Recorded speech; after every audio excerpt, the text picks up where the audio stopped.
The second contemplation is contemplation of the water.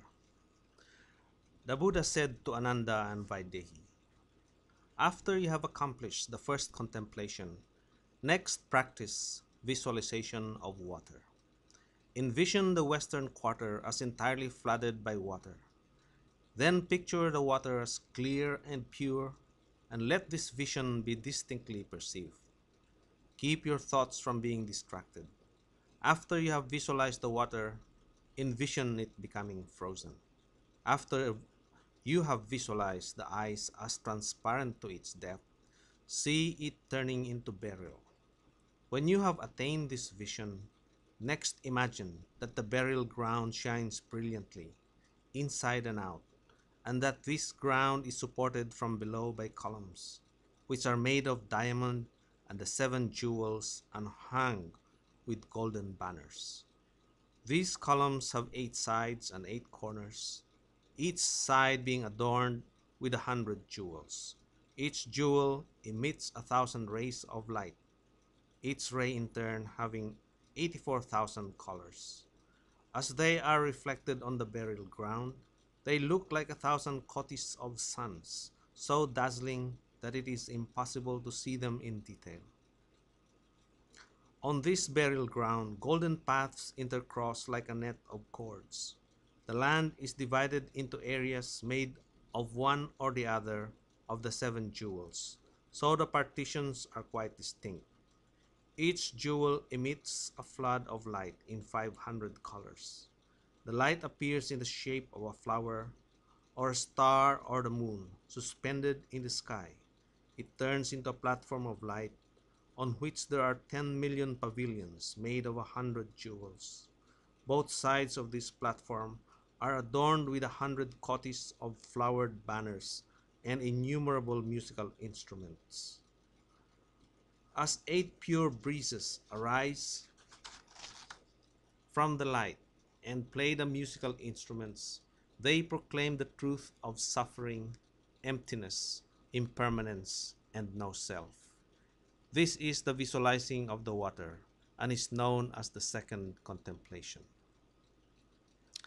The third contemplation is contemplation of the ground. When you have attained this contemplation, visualize each object quite clearly without losing the image, whether your eyes are closed or open. Except when sleeping, always keep it in mind. To practice in this way is called the correct contemplation, and to practice otherwise is incorrect. The Buddha said to Ananda and Vaidehi, when the visualization of the water has been accomplished, it is called the general perception of the ground of the land of utmost bliss. If you attain a state of samadhi, you will see this ground so clearly and distinctly that it will be impossible to describe it in detail. This is the visualizing of the ground and is known as the third contemplation. The Buddha said to Ananda, keep these words of the Buddha in mind and expound this method of visualizing the ground for the benefit of the multitude of future beings who will seek emancipation from suffering. If one has attained a vision of the ground of that land, the evil karma which one has committed during 80 kotis of kalpas of samsara will be extinguished, and so one will certainly be born in the Pure Land in the next life. Do not doubt this. To practice in this way is called the correct contemplation, and to practice otherwise is incorrect. The fourth contemplation is contemplation of the trees. The Buddha said to Ananda and Vaidehi, when you have accomplished visualization of the ground, next contemplate the jeweled trees. This is how to do so. Visualize each one of them and then form an image of 7 rows of trees, each being 8,000 yojanas high and adorned with 7 jeweled blossoms and leaves. Each blossom and leaf has the colors of various jewels.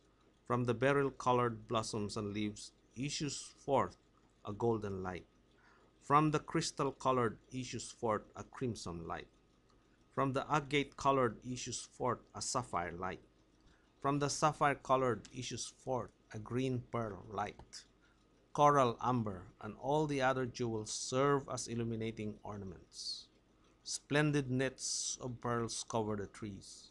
Between these 7 rows of nets covering each tree, there are 500 coties of palaces, adorned with exquisite flowers, like the palace of King Brahma, where celestial children naturally dwell.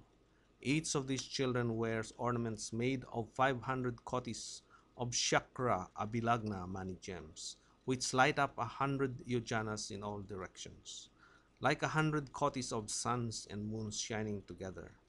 And so it is impossible to describe them in detail. Manifold jewels intermingle, producing the most beautiful colors.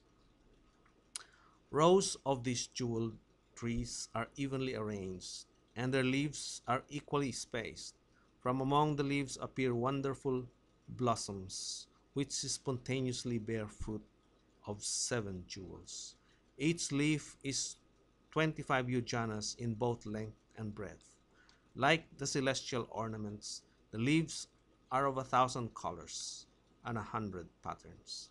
These trees have marvelous blossoms, which are the color of gold from the Jambu River, and spin like fire wheels among the leaves.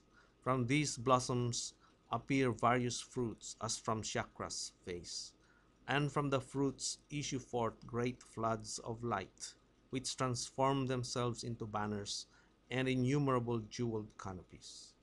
Inside the jeweled canopies can be seen reflections of all the activities of the Buddha throughout the universe of 1,000 million worlds. The Buddha lands in the 10 quarters are also reflected in them. After you have seen these trees, visualize each detail in order: the trunks, branches, leaves, blossoms, and fruits, and let your vision of all of them be clear and distinct. This is the visualizing of the trees and is called the fourth contemplation. To practice in this way is called the correct contemplation, and to practice otherwise is incorrect.